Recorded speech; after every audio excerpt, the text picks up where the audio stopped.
আচ্ছা, হত্যাকাণ্ডের আমি নিজেও জিজ্ঞাসাবাদ করেছি আসামিদেরকে। যেটা হচ্ছে যে আমরা যেটা পেয়েছি সেটা হলো যে যিনি মারা গেছেন তার পরিবারের দুই ছেলে, এই ছেলে এবং তার স্বামী কুমিল্লায় কাজ করতো, সে একাই থাকতো। এই সুযোগে বাবুল হোসেন যে স্থানীয় মেম্বারের সাথে এই মহিলার মধ্যে একটা সম্পর্ক গড়ে ওঠে এবং এক পর্যায়ে মহিলা বিয়ের জন্য তাকে প্রচণ্ড চাপ দেয় যে তুমি আমাকে বিয়ে না করলে আমি আত্মহত্যা করব বা আমি অন্য কিছু করব।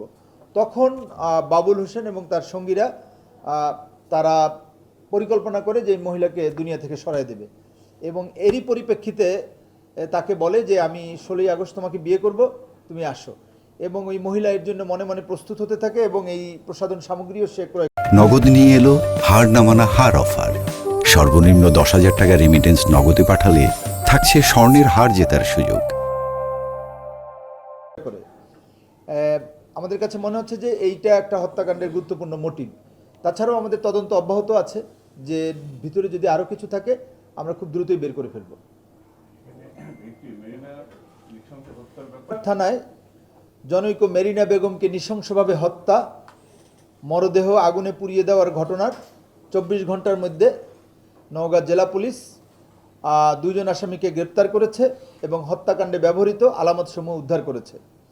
18ই আগস্ট সন্ধ্যার পর আনুমানিক 7:30-7:30টার দিকে আমি জানতে পারি যে গোপন সংবাদের মাধ্যমে যে ধামুরহাট থানার একটা আমবাগানে একজন মহিলার পোড়া লাশ পাওয়া যায়। একই সংবাদ অফিসার ইনচার্জ আমাকে দেয়। এরপরে আমি এই দ্রুত ব্যবস্থা নেওয়ার জন্য অফিসার ইনচার্জকে ঘটনাস্থলে যেতে বলি। যদিও তখন আবহাওয়া খুবই প্রতিকূলে ছিল, বৃষ্টি ছিল। আর একই সময় তখন একটা মিসিং জিডি করার জন্য একজন ভদ্রলোক সেও আমাদের কাছে আসে। তা আমি ঘটনা জানার সাথে সাথে আমি অতিরিক্ত পুলিশ সুপারকে বলি যে ঘটনার গুরুত্ব অনুধাবন করে যে তুমি দ্রুত ঘটনাস্থলে যাও। সেও দ্রুত রওনা হয়। আনুমানিক মধ্যরাতের কাছাকাছি সময় পুলিশ ঘটনাস্থলে যায়। ইন দ্য মিন টাইম যে মিসিং জিডি করতে আসছে সেও জানতে পারে যে একজন মহিলার লাশ পাওয়া গেছে। তা সেও পুলিশের পিছে পিছে ঘটনাস্থলে যায় এবং ঘটনাস্থলে যাওয়ার পর ওই যে মিসিং জিডি করতে গেছে এই মামলার যে আপনার বাদী কাউসার আলী, সে শনাক্ত করে যে এই আগুনে পুড়া এই মহিলার লাশ তার মায়ের এবং তার মা 14 তারিখ বাড়ি থেকে বের হয়ে গিয়েছিল। কাউসার আলী এবং তার বাবা অর্থাৎ ভিকটিমের স্বামী হাসান আলী তারা কুমিল্লায় তারা কাজ করে। যখন এই মহিলা মিসিং হয় গত 14 তারিখ, তখন তারা কুমিল্লা থেকে ধামুরহাট চলে আসে এবং এই ঘটনার পরপরই আমরা ব্যাপকভাবে অনুসন্ধান শুরু করি। তথ্য প্রযুক্তি, ডাটা বিশ্লেষণ এবং স্থানীয় তদন্তের মাধ্যমে আমরা প্রাথমিকভাবে কয়েকজনকে আমরা শনাক্ত করি। তারই ভিত্তিতে আমরা ভোর রাতে আমি এডিশনাল এসপিকে বলি যে যাদেরকে আমরা শনাক্ত করেছি অভিযান শুরু করো।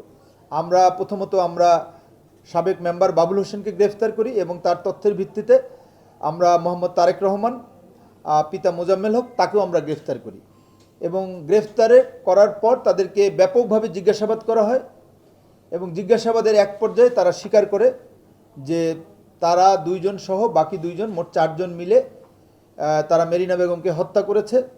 তারা 16 তারিখ মেরিনা বেগমকে তার বাড়ি থেকে ডেকে নিয়ে যায়।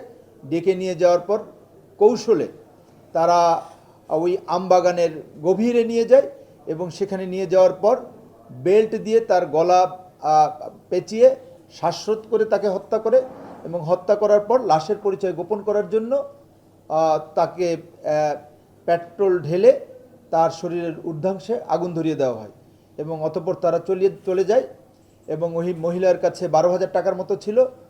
যারা হত্যাকাণ্ডে অংশ নিয়েছে 3 জনকে 2,500 টাকা করে সাবেক মেম্বার দেয় এবং বাকি টাকাটা সে নিয়ে যায়। অতঃপর তারা পালিয়ে যায়।